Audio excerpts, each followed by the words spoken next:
Today, we're gonna put the sequential in that car and then put it on the dyno if everything goes well. First start after 4 months. Oh man, that feels so good.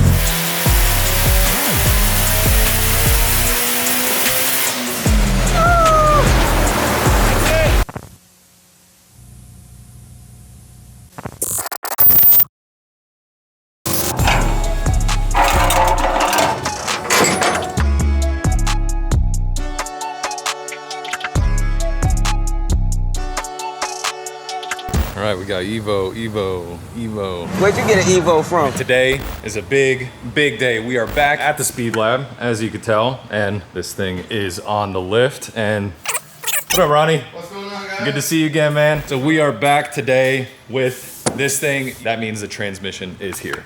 It is back, the sequential in here. So today we're gonna put the sequential in that car and then put it on the dyno if everything goes well. Got the JDM bumper on, the crash beam. I did carbon doors on one side, which I'm super hyped on. Haven't done the insides yet. Honestly, overall, the fit and finish, like the panel gaps and everything, I'm super impressed with. Those are the Seibon Carbon doors. Match up really well with the fenders. Harness bar in. Harnesses, just one race seat for now. Also plumbed in the handbrake you saw in the last episode, but in the meantime, we're just gonna try and smash this transmission in, get everything working, make sure it's all rolling, all smooth, everything. Got the transfer case here too. TRE built, Clutchmasters, dual disc, rebuilt, hydraulic throwout bearing, all the good stuff from them. Big shout out to Clutchmasters from that. And yeah, everything else, hopefully this comes together smooth and we can see some real dyno numbers. So yeah, next up, transmission.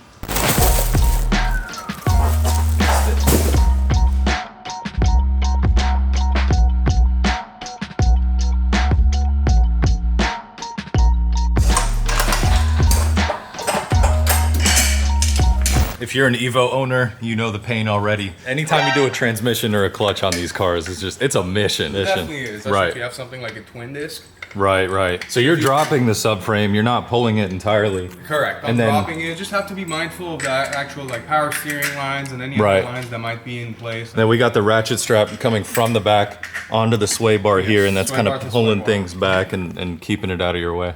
Yeah, so the Evo does not have a pilot bearing. That's why it's super important to use this clutch alignment tool. Oh, okay. Because I'm gonna actually lower the car a little bit so I'm eye level with the actual clutch, so I can make sure as I'm drawing this in a star pattern that it's actually aligned. So when we go to put it in, the input shaft goes in perfectly and we're not, fighting the transmission. Got it.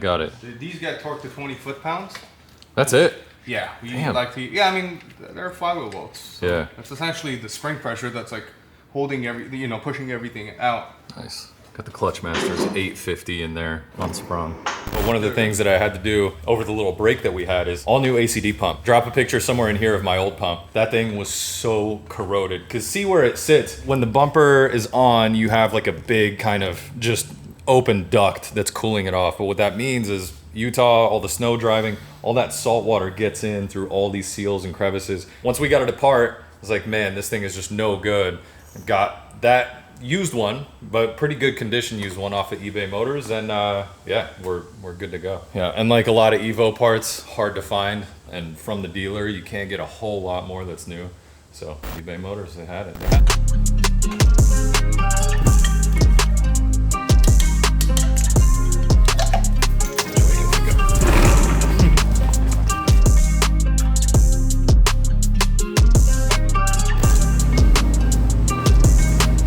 So there's two ways of doing this. There's the quick and dirty way, and then there's the actual way where you're actually supposed to measure this from the face of the bell housing to the face of the pressure plate to avoid over-stroking the pressure plate. Another way of doing it is to just use a clutch stop, which Tilton sells and on the pedal inside. On the pedal, correct. So underneath the pedal, and it's adjustable. So basically what you do is somebody will go underneath the car, try to turn the drive shaft, and you'll slowly disengage the clutch pedal.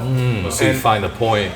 Correct. You find the point that it barely disengages, and then you give it like another quarter full, inch. Full turn, another full turn on that, and that way you know for a fact you're not over stroking the actual pressure plate. Yeah. Once it releases and your drive shaft's loose, at that point the clutch discs are freed up, so you don't need to really go any further.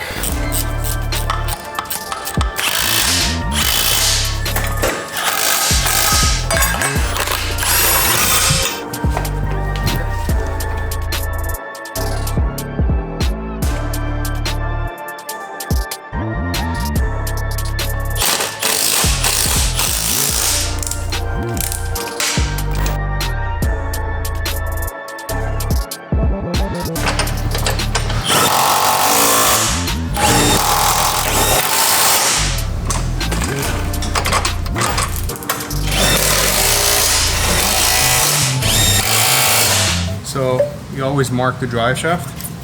There is counterweights on there, so it is balanced. So if you put it, you know, off, you could have vibrations. So we just mark it to eliminate the chances of that happening.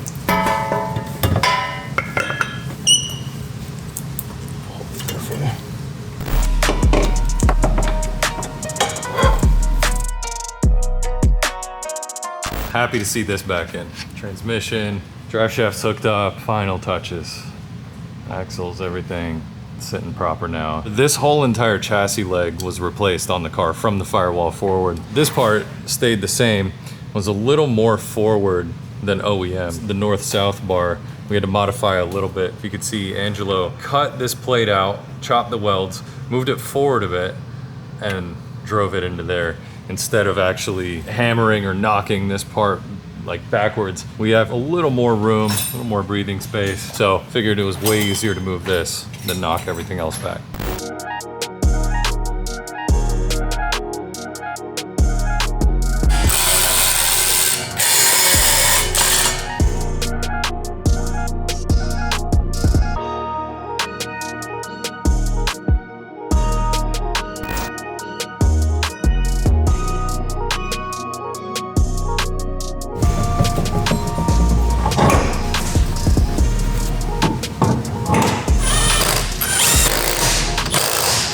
All right, Ronnie, what's happening? First start after 4 months. First start, here we go.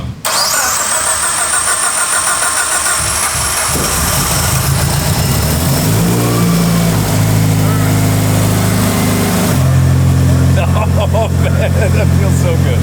Oh my God. Oh yeah, disengaging for sure. Yeah, this thing's bending a bunch. What? Look how much this is flexing.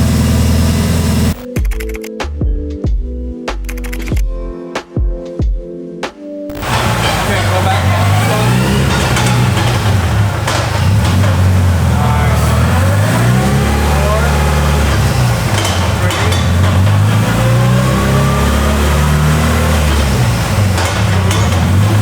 So smooth. It's like zero effort. First, neutral, go neutral. Beautiful. No wheel spin? Oh, we're good. We're solid. Okay, so now we just gotta figure out why that disengagement cable is not working. Because All right. Well, let me call Blaze.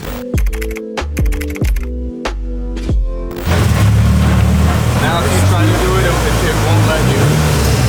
Okay, now pull it and go to. There you go. So it does work. It does work. Yeah. Sick. You just gotta find the pin and put it in. Hell yeah. That's it.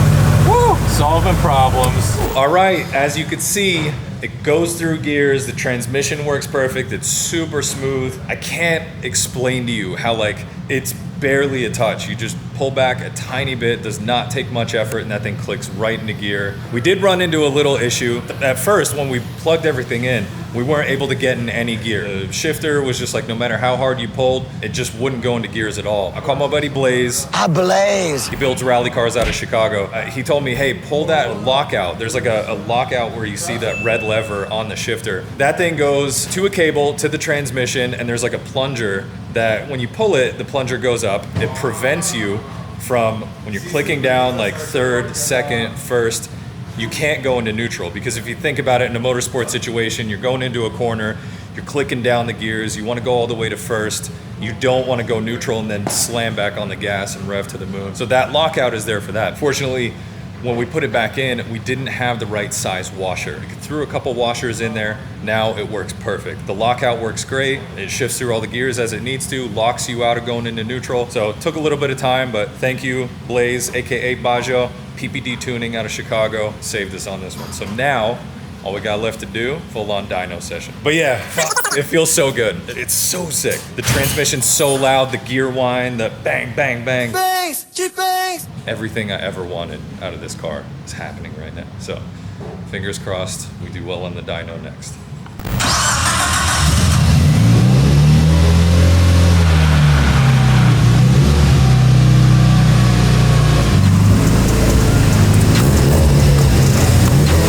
Sounds so nice. Oh my God.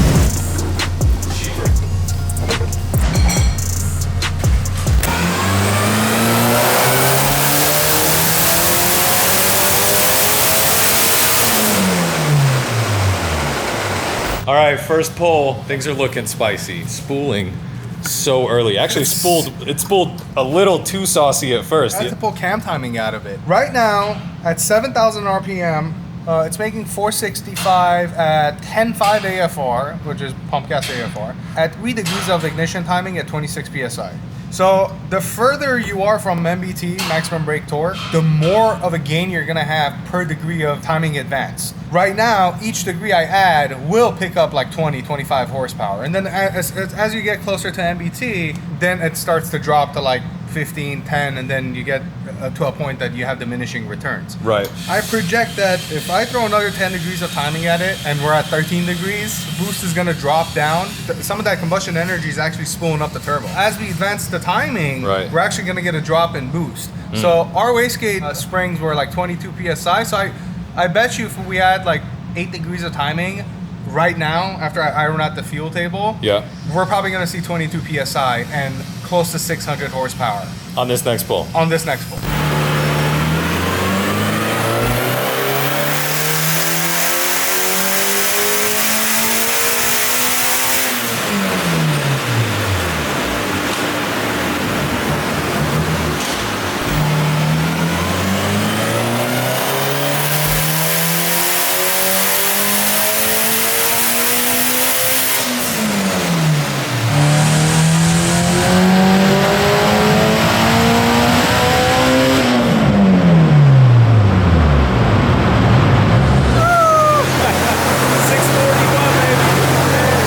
Pretty much there.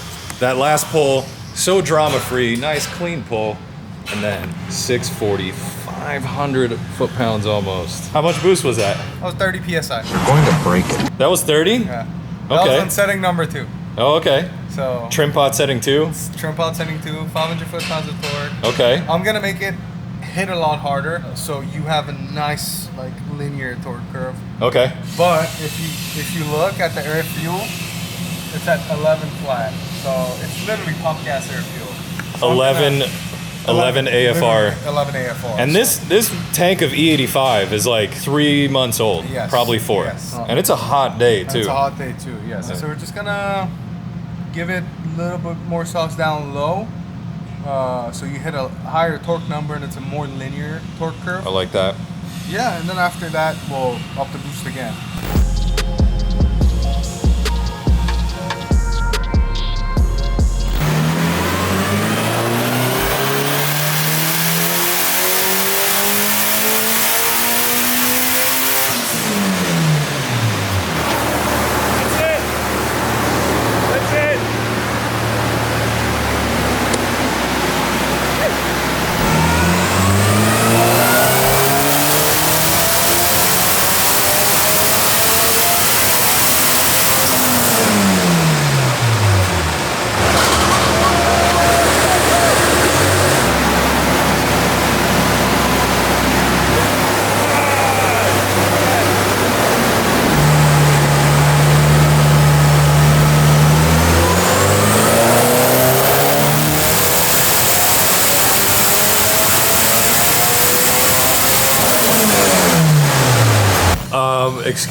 Excuse me, what do we got going on right here? Also, I just want to say one thing. If you guys have noticed throughout the day, when Ronnie's hair starts getting more, it starts getting bigger, that's when the science comes out. That's mad scientist Ronnie right here. Yes, sir. I guess we're gonna jam more, huh? Yeah. All right. There's always more at the lab.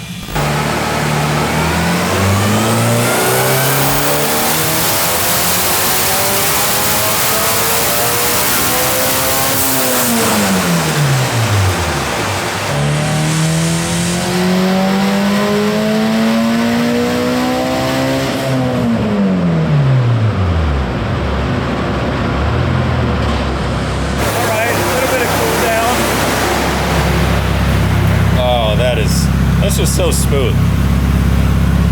That's your kill, man. Yeah? Dude. You wanted 650, I gave you another 75. So. Listen, I'll take it. Yeah, ask for 650, get 726 to the wheels. That's the speed lab way. I gotta figure out what percentage that is, but that's how many more percent we get. Over deliver. Ah, man, I love this guy.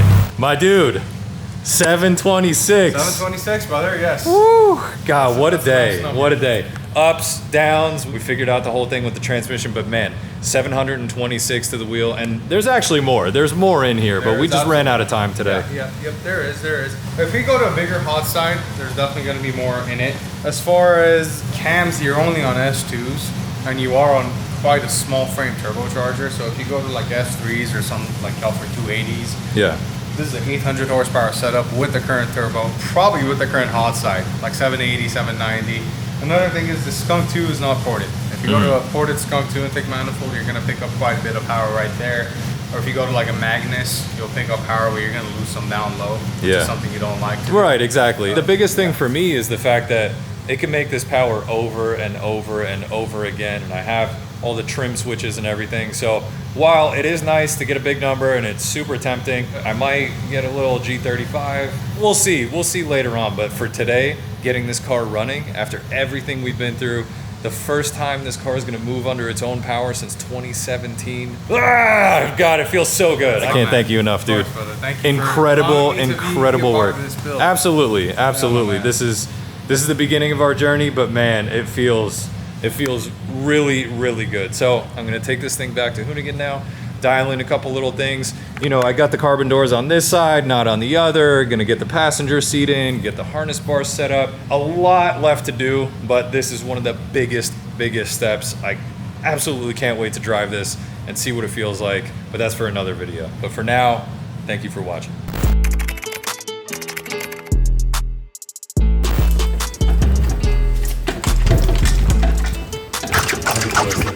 Okay.